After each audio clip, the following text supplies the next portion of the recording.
10/7/2025 తేదీ పంచాంగం. 10/7/2025 తేదీ గురువారం.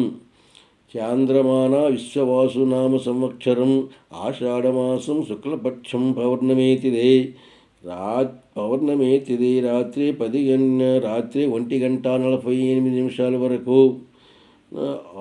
పూర్వాషాఢ నక్షత్రం పూర్తిగా ఉన్నది. అమృతకాలం రాత్రి 1:29 లగాయితు 3:19 వరకు.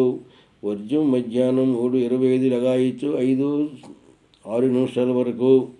దుర్ముహూర్తం ఉదయం 9:56 లగాయితు 10:47 వరకు. మరల దుర్ముహూర్తం మధ్యాహ్నం 3:08 నుంచి 4 వరకు. రాహుకాలం మధ్యాహ్నం 1:30 నుంచి 3 వరకు. యమగండం ఉదయం 6 నుంచి 7 వరకు. ఉత్తరాయణం గ్రీష్మ ఋతువు. సూర్యోదయం 5:34, సూర్యాస్తం 6:34. సూర్యోదయం 5:34, సూర్యాస్తం 6:34. ఇది 10/7/2025 తేదీ పంచాంగం. ఈ దినము గురు పౌర్ణమి.